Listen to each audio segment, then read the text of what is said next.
therapist Kristen Jacobson.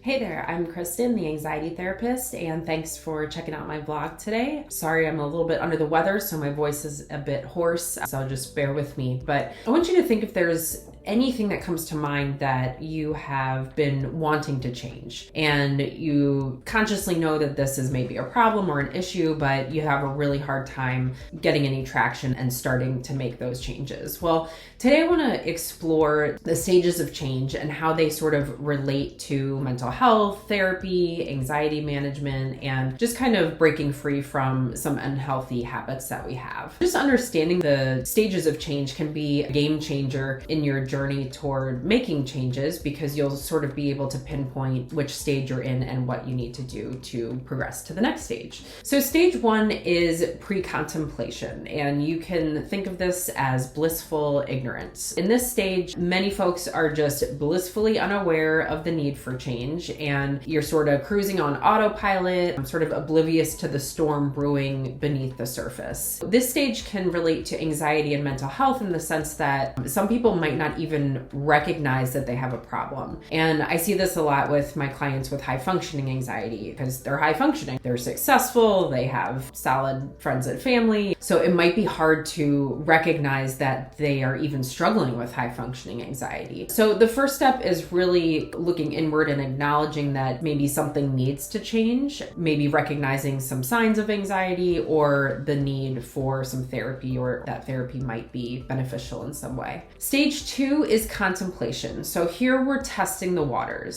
So you kind of start dipping your toe in the water of change. You're aware of the issue, but you're not quite ready to dive in. It's sort of like deciding to explore therapy or contemplating the idea of looking into managing your anxiety a little bit better. You're sort of weighing out the pros and cons and weighing the impact of change on your life. Stage three is then preparation. So you're sort of getting in gear. This stage is all about gearing up for action. So you've sort of committed to the decision to change. This might be seeking therapy or addressing your anxiety, or maybe doing some research about ways to cope with your anxiety or whatever else you have going on. You're sort of gathering resources, maybe setting some goals, starting to develop a plan, and sort of as you might prepare for like a hiking trip, you're equipping yourself for the journey ahead. Stage four is action. So here we're full steam ahead. You're taking concrete steps toward change. Maybe you've started therapy, you're implementing these anxiety management techniques, or you're actively working on breaking unhealthy habits. This is the stage where you're really putting in the hard work, sort of like climbing a mountain. So it can feel very challenging, but progress is definitely happening. Stage five is maintenance. So here you're staying the course. You're reaching your initial goals and then maintaining the progress that you've made. It's sort of like you've reached the mountain's peak and now you're keeping yourself in shape. In terms of therapy or mental health or anxiety, it's sort of about continuing your self-care practices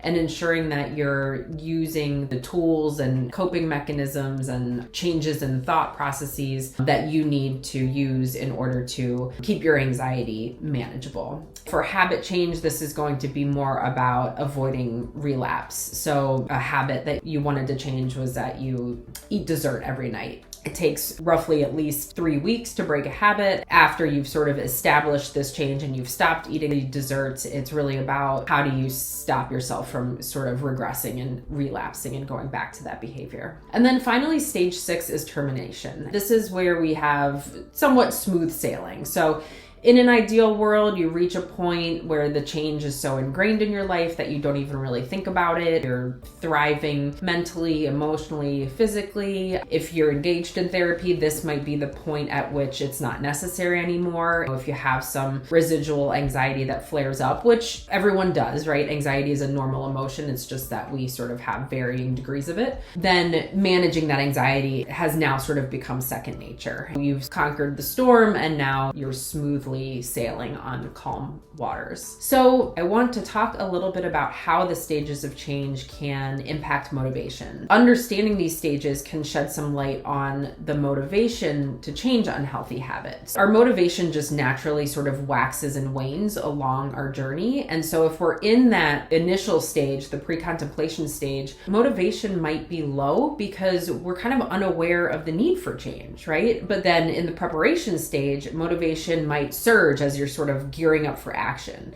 And just keep in mind that it's really normal for motivation to fluctuate, but the key is to keep moving forward. We don't want to go on this self-improvement binge and go all in and try to do too many things at once and then find that none of that is sustainable. In therapy, what I do with my clients is I just help them navigate these stages and provide support and strategies tailored to their progress. It's sort of like having a compass for this transformational journey that you're on. And keep in mind that change is a process, it's not an event. So a lot of times we get stuck on almost like this finish line mentality. Like once I get here, then everything will be good. And that's just not how life works. It's a process. There are going to be ebbs and flows to our progress. We're going to take a few steps backwards and then a few steps forward. That's just how it goes. We need to embrace each stage. Don't be too hard on yourself. And, no matter what it is that you're trying to change or what it is that you're tackling, whether that's anxiety management, wrapping your head around starting therapy, breaking unhealthy habits, whatever the case may be, understanding the stages of change can really empower you to kind of move through these challenges and emerge stronger on the other side with changes that are long lasting. We don't want to just make these changes in the short term and then kind of go back to what we were doing because that's not helpful. So stay curious, stay committed, and keep riding the wave. I hope this video was helpful. I would love to hear about the stage of change that you feel you're in or something in your life that you feel might need to be changed. And if you feel that a friend or a relative would benefit from this information, please feel free to share this video or ask any questions in the comment section. I have some additional free resources on my website. That's catharticspacecounseling.com. So head over there and check out what else I have to offer. I hope you all have a great week and I will talk to you next time.